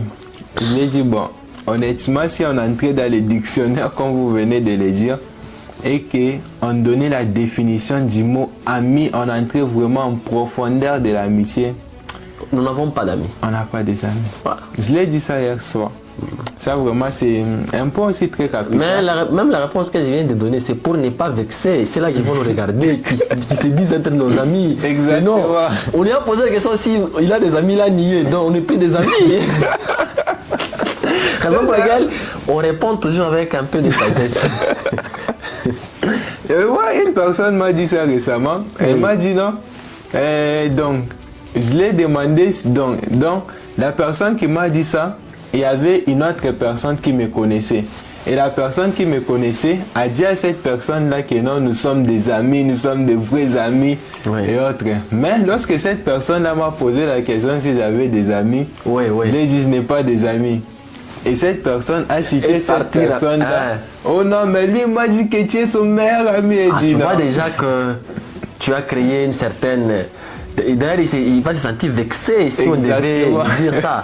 Ainsi que quand nous parlons comme ça, des choses qui doivent passer sur les réseaux où tout le monde peut facilement passer, parce qu'il y a ceux-là qui se disent être mes amis, ils peuvent passer pour jeter un coup d'œil, ils vont voir. Exactement. Parce que je vais inviter déjà beaucoup de gens à ta chaîne après. Quand ils iront suivre ça, ils vont dire, non, moi j'aime bien être son ami. Mais en réalité, je n'ai pas d'amis. La seule amie que j'estime être, c'est ma partenaire, ma future femme, celle qui sera ma femme. C'est elle qui sera, qui je pourrais dire être mon amie et ma meilleure amie. Exactement. Là maintenant, nous allons parler de votre partenaire de vie. J'ai vu déjà dès le début, elle vous avait aidé sur les choix. Donc dès le début, elle vous avait aidé pour l'alimentation. Vous avez dit qu'elle passait aussi un peu de temps là-bas. Et on va parler du début. Comment est-ce que vous vous étiez rencontrés avec elle? Oh, d'accord. C'était dans l'enseignement. Hein. Nous étions dans l'enseignement. On passait quand même dans certaines écoles pour donner cours. C'est comme ça que je l'avais connu. Je ne lui ai pas donné cours quand même. Mais c'est à travers les écoles dans lesquelles nous passions que j'ai fait sa connaissance. Et je ne l'ai pas abordée étant élève. J'ai vu quand elle était encore élève, mais je lui ai touché un mot lorsqu'elle a fini, lorsqu'elle a eu son diplôme d'État. C'est à ce moment-là que j'avais donné un mot. On ne se voyait pas. Elle ne savait pas quelle intention que j'avais envers elle. J'ai dû attendre lorsqu'elle a fini. Et c'est un jour en venant chercher le résultat de ses frères dans une des écoles où je donnais cours et un de ses frères étudiait que j'ai eu le temps, la chance de l'aborder, de lui parler de mes intentions. C'est comme ça. Et ce qui est bizarre, c'est que déjà la première fois quand je lui ai parlé, je suis même arrivé chez elle. Je l'ai accompagnée jusqu'à chez elle. Je suis entré dans sa parcelle, dans leur parcelle. Et elle stressait, elle avait peur. Mais je n'étais pas pour rencontrer ses parents, c'était juste pour la raccompagner.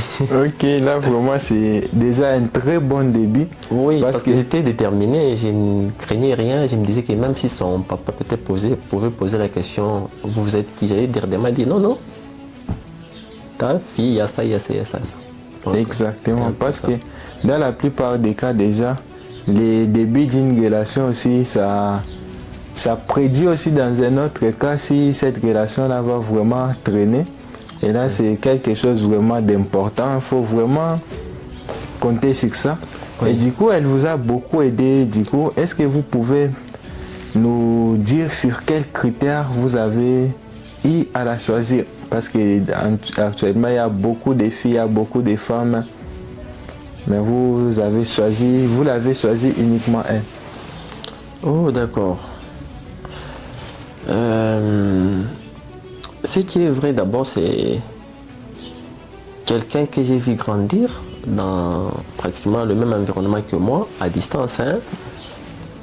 Je l'ai vu grandir, je connais sa famille, quand même à distance. Avant qu'il ne me connaisse maintenant officiellement, je connaissais déjà sa famille, parce qu'un de ses frères côtoyait mon jeune frère. Et à partir de loin, déjà, j'étais en train de... Nous, les hommes, c'est comme ça qu'on est, hein, dans la normale. Quand tu es intéressé par quelqu'un, tu fais des enquêtes sur la personne. Question d'étudier, connaître elle est issue de quelle famille, elle a quelle valeur, c'est quoi ses relations, est-ce que c'est une fille avec beaucoup des amis à gauche-droite, est-ce que c'est une fille qui sort trop, c'est une fille qui a une certaine vie déplacée ou qui va dans des exagérations, hein, parce que quand on veut se marier, on tient compte, c'est d'ailleurs ça ta question, de certains éléments. Toute femme ou toute fille n'est pas épousable, hein? Ça tu le sais, je crois. Exactement. Donc quand on veut mettre quelqu'un, on veut se mettre ensemble avec quelqu'un, il y a des critères et des éléments sur lesquels on doit se baser. Et donc je ne saurais pas entrer tellement en détail, mais ma partenaire a rempli toutes les différentes conditions, pas toutes au sens parfait, mais quand même elle a réuni le plus important. Le plus important, et j'en suis vraiment très fier parce que je m'estime chanceux de l'avoir en tant que partenaire de vie. Exactement. Déjà, ça c'est une grâce, c'est pas donné à tout le monde. Et déjà dans votre vie en tant qu'entrepreneur, elle a été une bénédiction ou ça elle était à un moment donné un frein? Cette question me fait même rire parce que à un certain moment on s'est tiraillé avec elle, tu vois, quand on fait les business ensemble, et il arrive par moment, il me dit tu me prends pour ton travers, des travers sans salaire, c'est-à-dire on travaille ensemble, trop de discipline, parce que quand vous travaillez avec votre partenaire, vous devez faire la part des choses. C'est un élément d'ailleurs qu'on n'a pas souligné. Vous devez faire la part des choses. Là, ce n'est pas la relation amoureuse qui existe, vous êtes des partenaires d'affaires. Okay? Et quand vous devez parler en termes d'affaires, vous mettez le ressenti amoureux à côté là-bas, parce que ça risque d'influencer négativement. Donc je pouvais venir, elle a travaillé, parce que, par exemple, pour le moment, c'est elle maintenant qui gère la papeterie, parce il y avait quelqu'un qui travaillait pour nous quand elle était encore à l'étudier, elle était étudiante, pas dans la ville d'Elikassi, hors la ville d'Elikassi. Quand elle a fini, maintenant elle est rentrée pour elle-même chapeauter la chose. Donc je disais, je pouvais passer là-bas, et dans la papeterie, je vois certaines histoires un peu en désordre, je peux lui dire, comment ça s'est fait que ça, tu n'as pas rangé? Là je me comporte en tant que son partenaire d'affaires, je ne me comporte pas en tant que son mari. Or les femmes ne voient pas les choses sous cet angle. Quand tu lui parles comme ça, pour elle, je ne suis pas ton travers, hein? Je suis ta femme, il faut quand même bien me parler. Mais toi tu parles, c'est pour que les choses puissent être bien arrangées. De la discipline, une certaine cohérence et une certaine autorité pour qu'elle ne fasse pas la négligence, parce que c'est notre chose. Il faut... voilà, les femmes ont toujours ces tendances-là.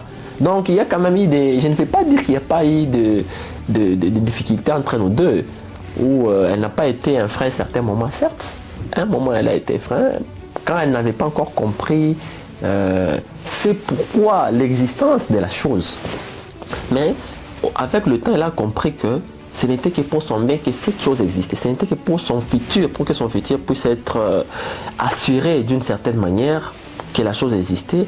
Elle s'est donnée maintenant à fond. Et là, maintenant, ce n'est plus... Au début, j'ai m'occupé, j'ai devais tout le temps me plonger à fond. Là, je suis plus dedans. C'est elle maintenant qui fait tout. C'est elle qui gère tout. Oui, oui. Et parlons un peu de l'amour dans les business. Oui. Lorsque vous êtes dans les business, est-ce qu'il y a vraiment une place à l'amour pour dire que non, ah non, ça c'est ma mère, je donne ça, ça c'est mon ami, je donne quelque chose, non, vu que c'est mon ami, il diminue les prix et autres. Il n'y a pas d'amour dans les business. C'est d'ailleurs ça qui détruit. Si vous voulez chuter, il faut faire ça. Il faut faire ça. J'en ai l'expérience. Quand je réponds comme ça, je ne réponds pas juste pour faire plaisir. Je connais les inconvénients de ça. Il faut vraiment éviter. C'est des choses qu'il faut éviter. D'ailleurs, tu peux te permettre même de prêter à une autre personne que tu ne connais pas un membre de la famille. Là, il faut vraiment éviter. La famille, c'est du donnant-donnant. Hein? C'est donnant-donnant. C'est à ce niveau-là qu'on est traité, peut-être parfois aussi très compliqué, difficile. Parce que tu achètes. Tu achètes. Exactement. Tu payes, tu donnes le cash. C'est pas parce que tu es de la famille que je dois... D'ailleurs, la famille, je mets encore plus de pression que les autres personnes. Et ça, c'est très bien. Parce que déjà, mon père, ma mère, ils achetaient. Maintenant, pourquoi je vais donner à mon frère ou à ma petite soeur ou je ne sais pas à qui? Mes propres parents, quand ils ont besoin d'un truc, ils me donnent de l'argent. On a besoin de ça. Ils payent cash. Jamais ils m'ont demandé un truc... déjà à travers, et j'ai ces valeurs-là. Pourquoi maintenant vouloir donner aux autres gratuitement? Il n'y a pas place à l'amour dans les business. Quand vous mettez de l'amour, vous vous embrouillez. Exactement. Oui. Et du coup, déjà dans votre parcours en tant qu'entrepreneur, vous avez eu à prendre beaucoup de risques. Est-ce que vous pouvez un peu nous parler de tous ces risques-là que vous avez eu à prendre? Oh, d'accord. Parce que déjà, vouloir entreprendre, il faut déjà se mettre à l'idée que ça peut ou n'est pas marcher. D'ailleurs, ça c'est le premier risque. Tu te lances dans quelque chose sans savoir si ça peut marcher. Or, rien ne peut être fait sur cette terre sans risque. Tout ce que nous faisons, du matin au soir, il y a toujours un risque que nous sommes en train de courir. Et on peut même aller loin pour dire qu'il y a toujours les positifs et les négatifs. C'est surtout le plan. Il y a une nuit, il y a une journée. Donc, les risques sont partout. S'il faut parler d'une manière détaillée de risques auxquels j'ai fait face en termes de gestion, de vente, de quoi, parce que là, ça devient un peu complexe, ta question. Je ne sais pas si tu peux aller un peu d'une manière détaillée pour que je puisse répondre clairement. Le risque soit précis. Quel voilà. Risque? Déjà, pour être honnête, oui. Je parle des risques en fonction des... Donc pour dire, j'avais peur de faire telle chose lorsque j'ai pris le risque de faire cette chose-là et au final, j'ai eu ça.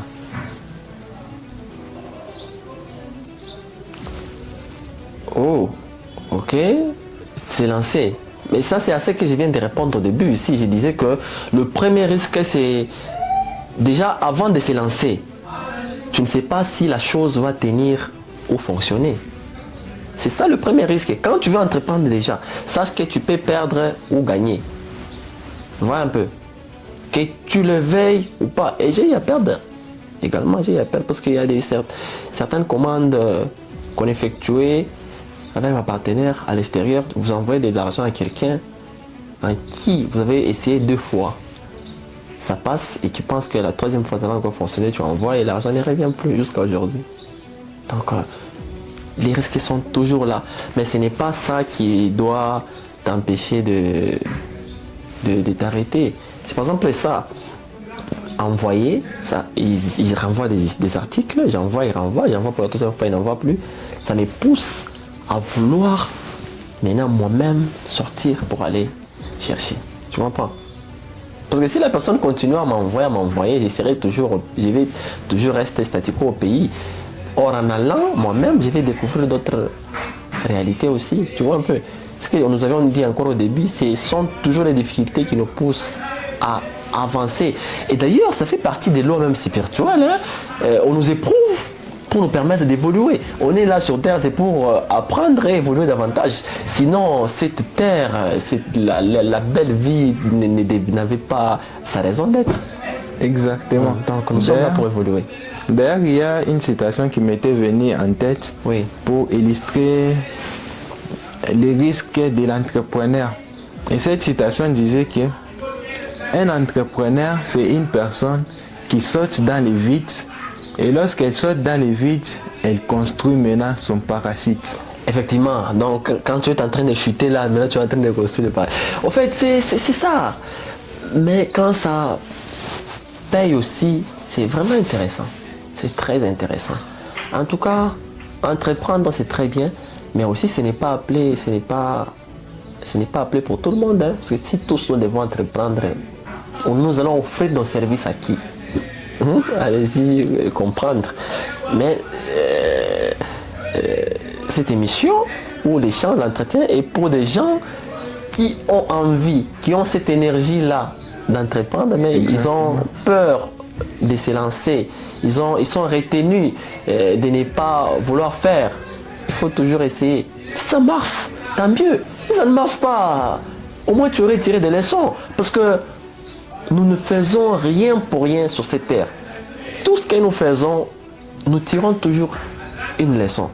Alors, pourquoi rester bras croisés pendant que tu peux faire quelque chose? Vas-y, fais, lance-toi. Si ça marche encore, ça ne marche pas. Exactement.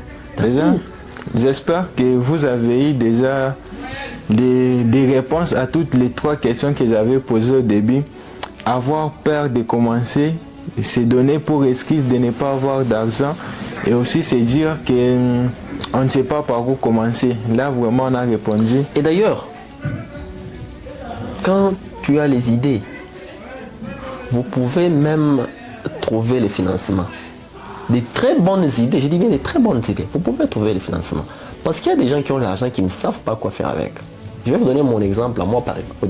Au début, à un certain moment, parce qu'on n'a pas tellement tout parlé, il y a beaucoup de choses, mais on a dit quand même l'essentiel. À un certain moment, j'avais de l'argent, je faisais déjà autre chose, ce que je suis en train de faire, mais j'avais un certain montant et je voulais faire quelque chose. J'étais parti chercher un opérateur économique au niveau du centre-ville pour lui dire, est-ce qu'il y a-t-il moyen que j'injecte ce petit montant dans ce que tu fais? Et le mois, toi tu as déjà une très grande maison, tu fais déjà tes business, je te donne que ces petits montants, tu injectes dans ton business et tu me dis quand même chaque mois qu'est-ce que je peux avoir comme surplus là-dessus. Oui. Donc si moi j'ai pu me retrouver dans cette situation, j'ai l'argent et je cherche à donner à quelqu'un de sérieux, bien sûr, pas n'importe qui, hein, qui peut fluctuer ça, vu qu'il est déjà, il a déjà une certaine autorité, il est déjà grand au niveau de la vie délicate, il fait ses histoires. Moi je n'injecte que ça dans ce qu'il est en train de faire et qui me rassure. On fait un contrat où il peut commencer à m'ajouter quelque chose pour fluctuer mon argent. Vous comprenez un peu? Donc il y a des gens qui existent. Il est question seulement d'avoir les idées. Et des idées, des très bonnes idées, écrites, concrètes. Tu peux trouver des financements aussi. Vous pouvez trouver des financements. C'est possible de trouver des financements, mais si vous avez des bonnes idées. Il y a des gens qui cherchent quoi créer, mais la tête est vide, hein, mais il a l'argent. Et si vous pouvez avoir les idées, vous les proposez, vous parlez, et qu'il est convaincu, vous êtes des partenaires. Toi, tu as financé des idées, lui, il a financé quoi? L'argent. Et vous faites un document et vous évoluez. C'est comme ça que les autres font, hein, à l'extérieur. Les Européens, les Américains, je pense que tu connais, ils le font. C'est ici, chez nous, en Afrique, que ce genre de partenariat n'existe pas. Mais les autres le font. Ça, vraiment, c'est tellement très important. Oui. Et parlons des études. Quel est l'impact que les études aient dans votre vie en tant qu'entrepreneur? D'abord, ce n'est pas pour... je vais répondre avec des volets. Hein. Ce n'est pas pour critiquer les TID au Congo, mais seulement que j'ai toujours plaidé pour pour des réformes de l'éducation africaine et particulièrement congolaise, hein, notre éducation. Je ne pense pas qu'elle est adaptée par rapport aux réalités. Parce que c'est à l'époque coloniale avec les Belges qu'on nous formait pour léger l'honneur. À un certain moment, on devait beaucoup plus nous pousser à la création. Parce que ce qui développe une nation, c'est la création. Ce n'est pas léger l'honneur. Vous comprenez un peu? Quand vous créez, le pays évolue.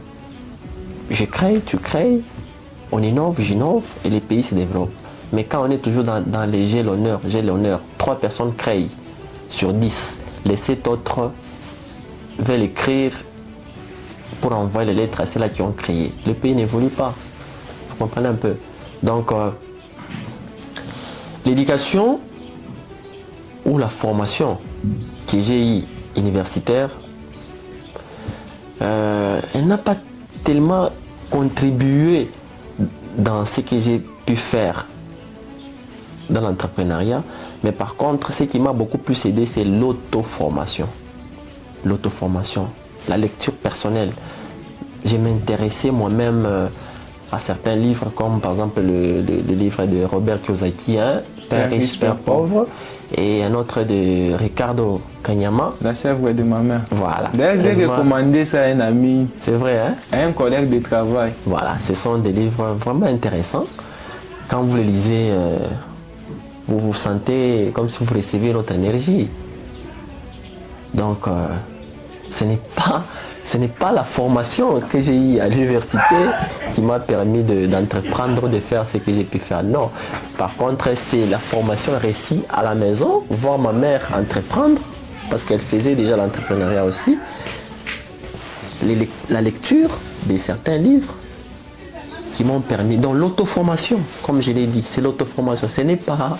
je ne vais pas donner des éloges à l'éducation congolaise, ça ne m'a pas aidé à entreprendre. Non. Exactement. On ne se vole pas la face. Là, vraiment, je serai encore obligé de vous inviter pour la deuxième fois.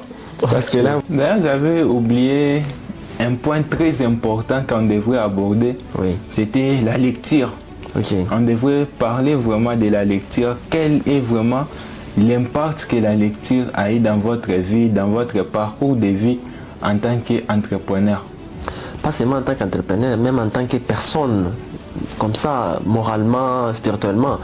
La lecture m'a beaucoup aidé. Hein. En tant qu'entrepreneur, ça m'a permis de connaître beaucoup de stratégies, même d'épargne, beaucoup de stratégies de vente. Hein.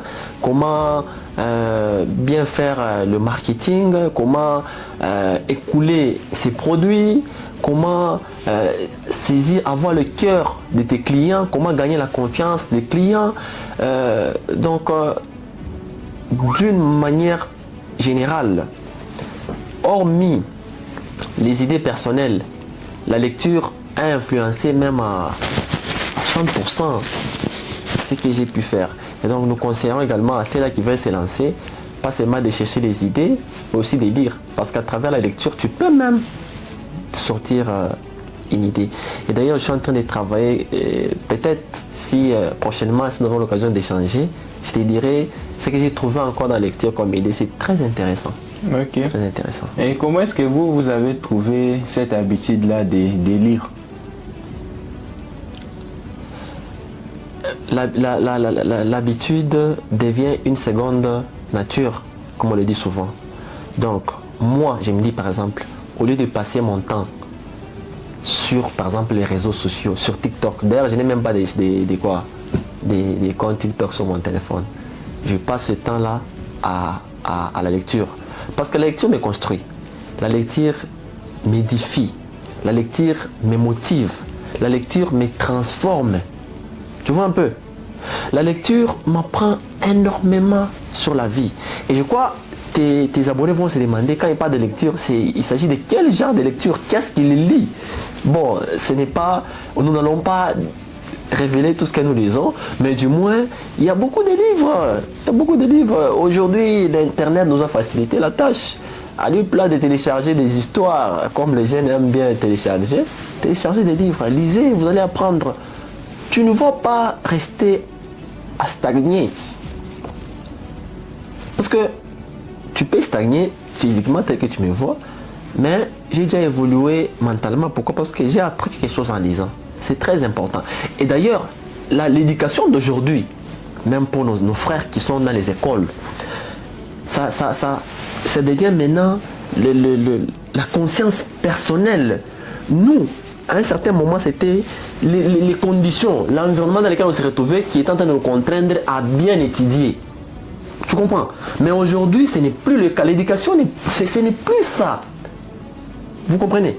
C'est-à-dire, c'est l'élève, sa propre conscience. Si je vais étudier, si je vais me former, je pars à l'école. Il y a des élèves qui vont à l'école et ils rentrent tel qu'il est parti. Je vous assure, j'ai fait enseignant, j'ai donné cours, je sais d'où nous venons. Et d'ailleurs, ce qui m'a même découragé aussi d'arrêter avec l'enseignement, ça fait partie de ces éléments-là. Tu entres dans une classe, ce qui réjouit, c'est tu assures une formation. Certes, pas le 100% des élèves vont comprendre, mais du moins même 70% déjà beaucoup. Mais toi, tu enseignes dans une classe de 50 élèves, sur les 50, il y a 2 personnes qui se donnent à fond. 2 personnes qui sont intéressées à la matière. Les autres, leurs têtes sont ailleurs. Et à la fin de l'année, comme ça, tu es titulaire d'une classe, par exemple, de 5e année. On te dit, il faut délibérer tout celui qui a un certain pourcentage dont je ne saurais pas révéler ici. Parce que s'ils échouent, ils vont partir ailleurs. Les responsables de l'État du droit te demandent de délibérer. Dites-moi, qu'est-ce qu'on est en train de faire? Vaut mieux. Arrêtez, parce que moi, je n'ai pas évolué dans ce genre de conditions. Pourquoi placer les autres dans ces conditions? Mais c'est ce qui s'est fait, pour ton information. Dans les écoles, c'est ce qui s'est fait maintenant. Pour ne pas perdre les élèves, parce que les élèves correspondent aux ressources. Plus vous avez d'élèves, plus vous gagnez d'argent.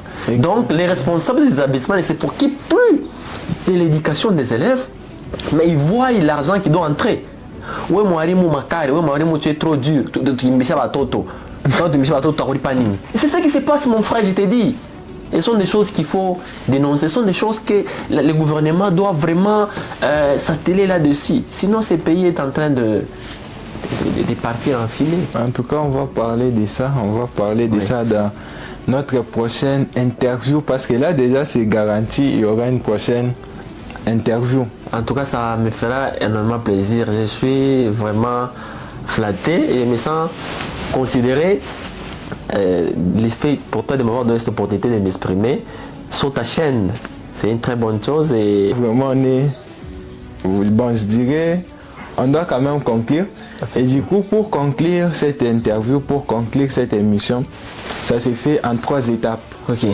La première étape, soit si vous avez une question ou 3 questions à me poser, je vais devoir aussi répondre. Ah, c'est intéressant. Et puis, la deuxième étape, c'est vous allez me donner un meilleur conseil sur la vie en complétant la phrase dans la vie. Okay. Et la troisième étape consiste maintenant à me parler de votre vision dans 10 ans. Donc là, on va commencer avec la première étape. Vous avez une question à me poser? Ah, ok. La question à déposer. Ah, ça va passer sur ta chaîne, la question à déposer. Ça va passer. Ok.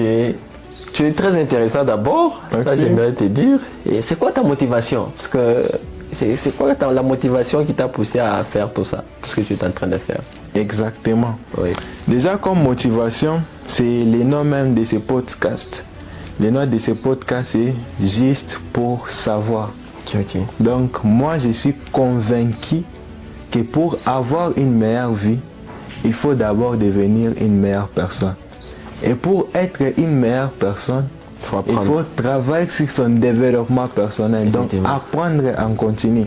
Ça, c'est vrai. Et je me suis dit, bon, vu qu'il y a beaucoup de gens sur cette terre, bon, d'ailleurs, on met ça déjà. il y avait une phrase que moi-même j'avais trouvée, je m'étais dit, bon, tout le monde ne sont pas connus, tout le monde n'est pas célèbre, mais tout le monde est utile. Oui. Et du coup, je considère les gens comme une mine d'or où je dois vraiment creuser des connaissances et partager ça avec un plus grand nombre. Oui. Et aussi la curiosité, j'aime vraiment apprendre et j'aime aussi enseigner. Donc j'aime que les gens puissent bénéficier de toute cette connaissance-là. Oui, ça c'est très bien aussi. C'est tout ce qui me... Donc c'est tout ce qui fait à ce que je puisse faire ce que je suis en train de faire aujourd'hui. Donc apprendre aux gens à travailler vraiment sur leur personne. C'est vraiment la motivation qui se cache derrière tout ça. Donc aider les gens à réaliser leurs objectifs. Ok. Et pour la deuxième partie maintenant, c'est vous allez compléter la phrase dans la vie en me donnant un meilleur conseil sur la vie. Dans la vie.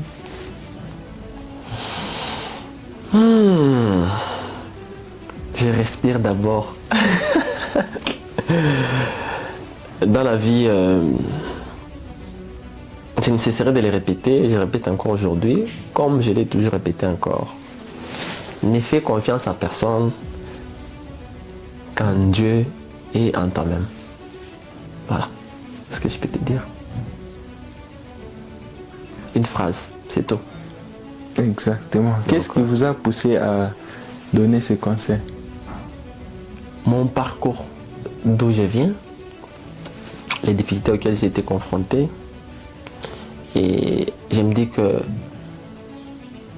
en ayant ça comme manière de vivre, je ne vais pas refaire le même arrêt. Parce que quand tu fais confiance en Dieu et tu te fais confiance toi-même, donc si tu échoues, tu es toi-même responsable. Or, tu ne peux pas faire quelque chose pour tenir toi-même. C'est impossible. Tu comprends? Mais les autres peuvent faire quelque chose pour tenir. Alors à quoi bon de faire confiance aux autres? Exact. Fais confiance en Dieu et en toi-même. Et je pense que tu auras moins de problèmes. Wow. Excellent. Et du coup, troisièmement, maintenant, c'est votre vision maintenant. Où est-ce que vous vous voyez dans 10 ans? Qu'est-ce que vous aurez? Qu'est-ce que vous serez? Qu'est-ce que vous allez accomplir dans 10 ans? Ça, je ne réponds pas parce que ça va passer. Si je répondais, ce n'est plus secret. Parce que les spirituels nous déconseillent de révéler certains plans. Parce que quand vous révélez le plan que vous voulez, qui sont encore dans l'invisible, qui ne sont pas encore dans l'invisible, vous mettez déjà des barrières. C'est aussi un secret spirituel. Hein?